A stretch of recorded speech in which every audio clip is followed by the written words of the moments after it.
امر بیل: مجھے ان سے بات نہیں کرنا ہے۔ جہانگیر نے اس کا موبائل آف ہونے کے بعد فون پر معاذ حیدر سے اس سے بات کروانے کے لیے کہا۔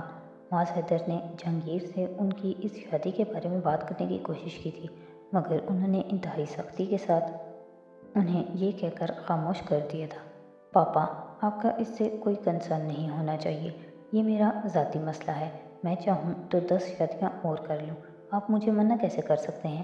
جہانگیر کا لہجہ اتنا خشک اور اکھڑ تھا کہ معاذ اس سے کچھ نہیں کہہ سکے۔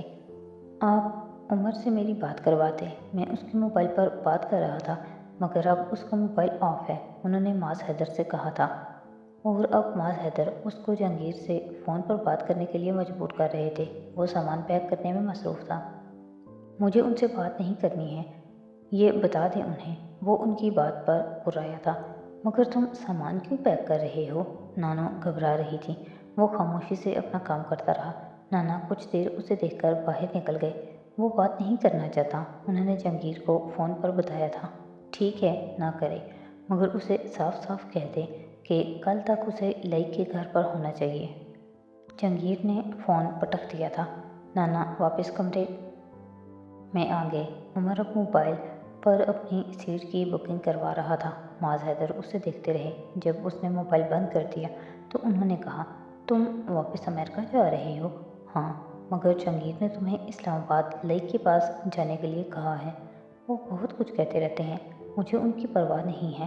وہ اپنا دوسرا بیگ کھولنے لگا تھا۔ مگر تم امریکہ جا کر کرو گی کیا؟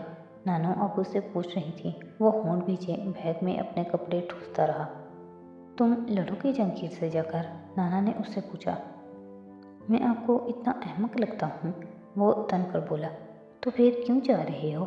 بس ویسے ہی، عمر، نانو نے جیسے تنبیہی انداز میں کہا۔ میں فیڈ اپ ہو چکا ہوں۔ اس نے پیر سے بیگ کو زوردار ٹھوکر ماری۔ بیگ ایک جھٹکے سے دور جا پڑا تھا۔ واپس جا کر اپنا وقت ضائع کرو گے، نانو نے اس سے کہا تھا۔ وقت؟ یہ وقت کیا ہوتا ہے؟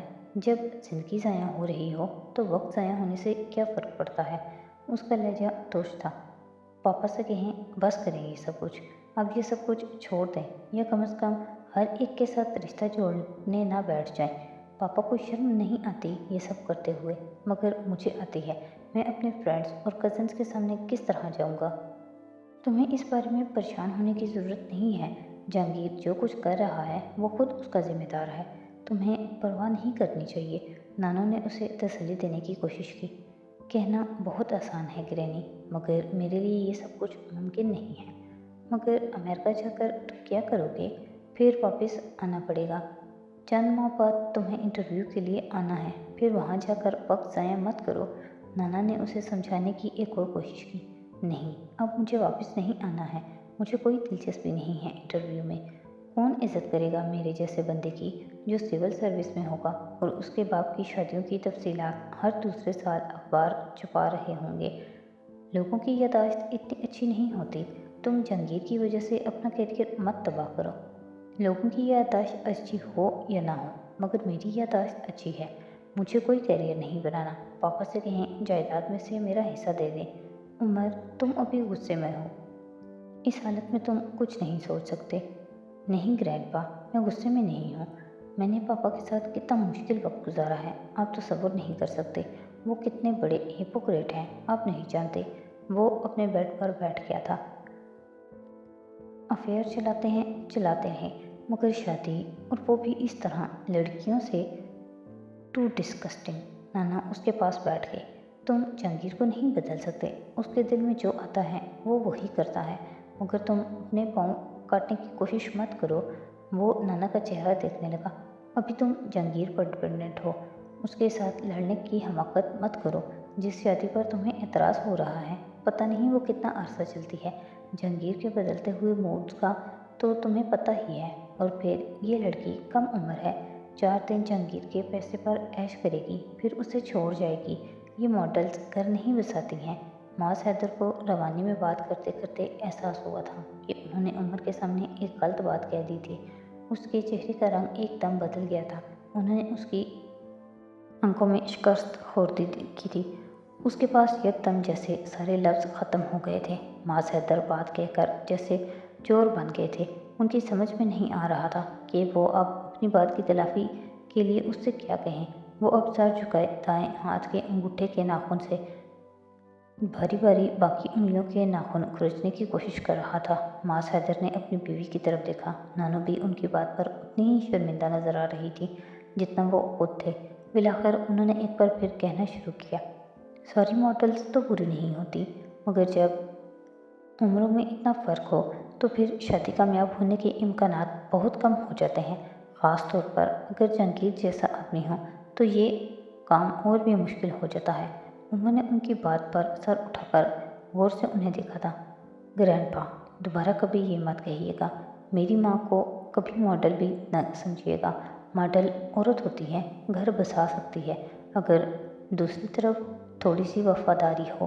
پاپا میں وفاداری نہ کبھی تھی نہ ہوگی۔ جو عورت 11 سال کسی جہانگیر ماس کے ساتھ گزار سکتی ہے وہ ساری عمر بھی گزار سکتی ہے۔ میری ماں نے یہ کوشش کی تھی۔ وہ یکدم اس طرح زارا کی حمایت میں بولا تھا کہ معاذ حیدر اور ان کی بیوی دونوں حیران رہ گئے تھے۔ کہاں وہ زارا سے ملنے پر تیار نہیں تھا، کہاں اس کے حق میں دلیلیں دے رہا تھا۔ میں نے زارا کی بات نہیں کی تھی، میں جانتا ہوں وہ اچھی عورت تھی، میں تو ویسے ہی بات کر رہا تھا۔ معاذ کچھ خجل ہو گئے۔ نہیں، وہ اچھی عورت نہیں تھی۔ اچھی عورت ہوتی تو پاپا سے کبھی شادی نہ کرتی۔ اگلے ہی جملے میں وہ ایک بار پھر اپنی ہی بات کی نفی کرنے لگا۔ معاذ حیدر نے جیسے کچھ بے بس ہو کر اسے دیکھا۔ جو بھی ہے، بہرحال تم جہانگیر کی وجہ سے اپنا کیریئر مت داؤ پر لگاؤ، تھوڑے سکون اور سمجھداری سے کام لو، سب لوگ ٹھیک ہو جائیں گے۔ اس طرح بھاگم بھاگ امریکہ جا کر تمہیں کیا مل جائے گا؟ جہانگیر سے سامنا ہوگا، وہ اور مشتعل ہوگا۔ یہاں سے چلے جانے سے تمہارا نقصان ہوگا، اس لیے تم ٹھنڈے دماغ سے اس مسئلے پر غور کرو اور پھر کوئی فیصلہ کرو۔ معاذ حیدر نے ایک بار پھر اسے سمجھانا شروع کر دیا۔ وہ پوری خاموشی کے ساتھ سر جھکائے ان کی بات سنتا رہا۔ پہلے کی نسبت وہ اب مضمحل لگ رہا تھا۔ معاذ حیدر کو اس کے تاثرات سے اندازہ ہو رہا تھا کہ وہ کشمکش کا شکار ہو چکا ہے۔ بہت دیر تک وہ دونوں اس کے پاس بیٹھے اسے سمجھاتے رہے۔ وہ اسی خاموشی کے ساتھ کچھ جواب دیے بغیر ان کی باتیں سنتا رہا۔ جب وہ دونوں اس کے پاس سے اٹھ کر آئے تھے تب بھی وہ خاموش تھا۔ اب اس کا چہرہ بالکل بے تاثر تھا۔ وہ اندازہ نہیں کر پائے اس نے کیا فیصلہ کیا تھا۔ ان دونوں کے جانے کے بعد عمر نے کمرہ لاک کر لیا تھا۔ بیڈ پر سیدھا لیٹا چھت کو گھورتے ہوئے وہ بہت دیر تک اپنا ذہن کسی بھی چیز پر مرکوز نہیں کر پا رہا تھا۔ گرینڈ پا ٹھیک کہتے ہیں، میں واقعی ایک ایسی کٹ پتلی ہوں جس کی ڈوریاں پوری طرح سے آپ کے ہاتھ میں ہیں۔ میں چاہوں بھی تو خود کو آپ سے نہیں چھڑا سکتا۔ آپ میرے لیے آکٹوپس سے بھی زیادہ خوفناک ثابت ہو رہے ہیں۔ مگر پاپا، ایک وقت ایسا ضرور آئے گا جب میں خود کو آپ کے شکنجے سے چھڑا لوں گا۔ مجھے یہ صرف دیکھنا ہے کہ وہ وقت کتنی جلدی آتا ہے۔ وہ لیٹے لیٹے بڑبڑایا، پھر اس نے آنکھیں بند کر لیں۔ چند منٹ وہ اسی طرح پڑا رہا، پھر یکدم جیسے ایک خیال آنے پر اس نے سائڈ ٹیبل پر پڑا ہوا اپنا والیٹ ہاتھ بڑھا کر اٹھا لیا۔ آہستگی سے والیٹ کھول کر اس نے اس میں لگی ہوئی ایک تصویر کو دیکھنا شروع کر دیا۔ پھر کھلے ہوئے والیٹ کو اپنی آنکھوں پر الٹ کر اس نے آنکھیں بند کر لی تھیں۔ وہ صبح کی فلائٹ سے اسلام آباد پہنچ گیا تھا۔ ایئرپورٹ پر اسے لئیک انکل کی بڑی بیٹی شانزہ نے ریسیو کیا۔ وہ شانزہ سے پہلے بھی 2-3 بار مل چکا تھا، اس لیے اسے کوئی اجنبیت نہیں ہوئی تھی، مگر جس موڈ میں وہ ان دنوں تھا، بہت کوشش کے بعد بھی وہ اس طرح شانزہ سے بات نہیں کر سکا جیسے پہلے کرتا تھا۔ نہ چاہتے ہوئے بھی وہ کچھ کھچا کھچا تھا اور شانزہ نے یہ بات فوراً محسوس کر لی تھی۔ ایئرپورٹ سے گھر جاتے ہوئے گاڑی میں اس نے عمر سے خاصی بے تکلفی سے کہا، تم خاصے سیریس ہو گئے ہو عمر۔ 6 ماہ پہلے جب تم سے ملاقات ہوئی تھی تو تم خاصے جولی ہوا کرتے تھے، اب کیا ہوا ہے؟ نہیں، میں ویسا ہی ہوں، کوئی تبدیلی نہیں آئی۔ پتہ نہیں تمہیں کیوں ایسا لگا ہے؟ عمر نے مسکرا کر کہا، چلو ٹھیک ہے، ہو سکتا ہے ایسا ہی ہو۔ لئیک انکل تو اس وقت آفس میں ہوں گے؟ عمر نے بات شروع کرتے ہوئے کہا۔ ہاں، پاپا تو آفس میں ہی ہیں، اسی لیے تو میں لینے آئی ہوں تمہیں۔ اگر تمہاری فلائٹ رات کی ہوتی تو وہ خود تمہیں لینے آتے۔ تم اب گھر جانے کے بعد انہیں رنگ کر لینا، انہوں نے خاص طور پر کہا ہے۔ میں سوچ رہا ہوں کہ انکل کے آفس ہی چلا جاتا ہوں، وہاں شہنشاہ نے عمر کی بات مکمل ہونے نہیں دی۔ وہاں جانے کا کوئی فائدہ نہیں ہے، وہ آج تھوڑی دیر ہی وہاں رہیں گے، پھر انہیں 2-3 جگہوں پر جانا ہے۔ آج کل آفس میں ان کا زیادہ وقت نہیں گزرتا، بلکہ کچھ دوسری سرگرمیوں میں مصروف ہیں۔ شہنشاہ نے لاپرواہی سے کہا۔ اس کا مطلب ہے کہ آج کا دن تو ایسے ہی نکل جائے گا۔ عمر نے کچھ سوچتے ہوئے کہا۔ تمہیں جلدی کس بات کی ہے؟ آج کا دن گزر جائے گا تو پھر کیا ہے؟ تم آرام سے یہاں رہ کر اپنا کام کرو، دن گننے کی کوشش نہ کرو۔ ویسے بھی پاپا بتا رہے تھے کہ انکل جہانگیر نے تمہیں ابھی اسلام آباد رہنے کے لیے ہی کہا ہے۔ عمر نے اس بات پر ایک گہرا سانس لے کر کھڑکی سے باہر دیکھا۔ ویسے عمر، انکل جہانگیر کا ٹیسٹ بہت اچھا ہے۔ عمر نے چونک کر شہنشاہ کی طرف دیکھا تھا۔ اس کے ہونٹوں پر ایک گہری مسکراہٹ تھی۔ رشنا کسی کو گھاس تک نہیں ڈالتی تھی، شادی تو دور کی بات تھی، مگر دیکھ لو۔ عمر نے بے اختیار اپنا نچلا ہونٹ بھینچ لیا۔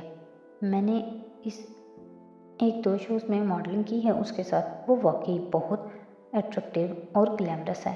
شہنشاہ اب اس کی تعریف کر رہی تھی۔ تم ماڈلنگ کرنے لگی ہو؟ عمر نے دانستہ طور پر بات کا موضوع بدلنے کی کوشش کی۔ پروفیشنلی تو نہیں، بس ایڈونچر کے طور پر۔ ممی کی ایک فرینڈ کے کہنے پر لیڈیز کلب کے ایک فنکشن میں کی تھی۔ رسپانس بہت اچھا ملا، اور وہیں ایک میگزین کے ایڈ نے فیشن شو کے لیے کہا۔ بس پھر آہستہ آہستہ کچھ اور فیشن شوز بھی ملنے لگے، بلکہ اب تو ایک ٹی وی سیریل کا کانٹریکٹ بھی سائن کیا ہے۔ لیڈنگ رول نہیں ہے، مگر اچھا رول ہے۔ مجھے تو بس یہ خوشی ہے کہ بہت اچھی کاسٹ کے ساتھ کام کرنے کا موقع ملے گا۔ شہنشاہ نے بہت جوش سے اپنے بارے میں تفصیل سے بتانا شروع کر دیا تھا۔ اچھی ایکٹیویٹی ہے، عمر نے سرسری سا تبصرہ کیا۔ ایک ویکینڈ پر ایک فیشن شو میں حصہ لے رہی ہوں، تم چلنا ساتھ؟ شہنشاہ نے فوراً اسے آفر کی۔ نہیں، مجھے کوئی دلچسپی نہیں ہے فیشن شوز میں، عمر نے صاف انکار کرتے ہوئے کہا۔ کیا تمہیں کوئی انٹرسٹ ہی نہیں ہے؟ حالانکہ تمہاری ممی خود اتنی مشہور ماڈل رہ چکی ہیں، پھر بھی تمہیں انٹرسٹ نہیں ہے؟ عمر نے اس کی بات کا جواب ایک ہلکی سی مسکراہٹ سے دیا۔ گاڑی میں کچھ دیر خاموشی چھائی گئی۔ ویسے انکل جہانگیر نے تمہیں رشنا سے شادی کے بارے میں بتایا تھا؟ میرا مطلب ہے شادی سے پہلے۔ ایک بار پھر شہنشاہ نے ہی خاموشی توڑی۔ گفتگو کا موضوع ایک بار پھر وہی ہو گیا تھا جس سے عمر بچنے کی کوشش کر رہا تھا۔ ہاں، اس نے جھوٹ بولا۔ اور تم نے کچھ کہا نہیں؟ کوئی اعتراض؟ میں اعتراض کیوں کرتا؟ یہ پاپا کی زندگی ہے، وہ جو چاہے کرے، اس نے بڑی سرد مہری اور لاپرواہی سے کہا۔ ہاں، ویسے بھی انکل جہانگیر کی شادی سے تمہیں زیادہ فرق نہیں پڑتا، تمہاری ممی سے تو پہلے ہی ان کی سپریشن ہو چکی ہے۔ اعتراض تو سمرین آنٹی نے کیا ہوگا، پاپا بتا رہے تھے کہ انہوں نے سوسائڈ کی کوشش کی تھی اس شادی سے کچھ دن پہلے۔ عمر یکدم چونک گیا۔ شہنشاہ کے پاس وہ ساری معلومات تھیں جو اس کے پاس ہونی چاہیے تھیں۔ لئیک انکل سے اس کے پاپا کی بہت گہری دوستی تھی، صرف رشتہ داری نہیں تھی۔ سوسائڈ؟ اس نے کچھ حیران ہو کر کہا۔ تمہیں نہیں پتا؟ نہیں۔ سمرین آنٹی خوش قسمتی سے بچ گئیں، اور انکل جہانگیر اتنے غصے میں آ گئے کہ انہوں نے سمرین آنٹی کو ڈائیورس کرنے کا فیصلہ کر لیا۔ پھر پاپا اور دوسرے انکلز نے سمرین آنٹی کی ریکویسٹ پر انہیں سمجھایا۔ انکل جہانگیر بڑی مشکل سے اس کام سے باز آئے۔ ڈائیورس تو انہوں نے نہیں دی، مگر سمرین آنٹی کو یہاں اسلام آباد شفٹ کر رہے ہیں۔ اب وہ انہیں ساتھ رکھنے پر تیار نہیں ہیں۔ وہاں امریکہ میں بھی انہوں نے سمرین آنٹی کو کسی اپارٹمنٹ میں شفٹ کر دیا ہے۔ اپنے ساتھ انہوں نے رشنا کو رکھا ہوا ہے۔ وہ خاموشی سے شہنشاہ کی گفتگو سن رہا تھا۔ سوائے میرے اور گرینڈ پا اور گرینی کے، خاندان میں سب کو پاپا کی اس متفقہ شادی کے بارے میں بہت کچھ پہلے سے پتہ چل چکا تھا، مگر اس بارے میں انفارم نہیں کیا۔ ہر ایک نے یہ بات چھپائی۔ عمر کوڑتے ہوئے سوچ رہا تھا، اور اسے اپنے کزنز پر بھی حیرت ہو رہی تھی جن سے اس کی اچھی خاصی دوستی تھی۔ شاید یہ اچھا ہی ہوا، ورنہ جو وقت میں نے لاہور میں سکون سے گزارا ہے وہ بھی گزار نہ پاتا۔ وہ اب سوچ رہا تھا۔ خود سوچو، انجوائے کر رہی ہو یا نہیں؟ تم خواہ مخواہ اپنی نانو سے خوفزدہ ہو رہی تھی، شیلا نے تالیاں بجاتے ہوئے بلند آواز میں علیزہ سے کہا، جو خود بھی تالیاں بجانے میں مصروف تھی۔ علیزہ مسکراتے ہوئے کچھ کہے بغیر اسٹیج پر نظر جما رہی تھی جہاں سنگر اگلے گانے کی تیاری کر رہا تھا۔ وہ دونوں اس وقت ایک میڈیکل کالج میں ہونے والے ایک کنسرٹ میں موجود تھے۔ شیلا کا بھائی اور اس کے کچھ دوست بھی اس کنسرٹ میں پرفارم کر رہے تھے۔ کنسرٹ شام کو تھا اور شیلا کا اصرار تھا کہ علیزہ بھی اس کے ساتھ وہاں چلے۔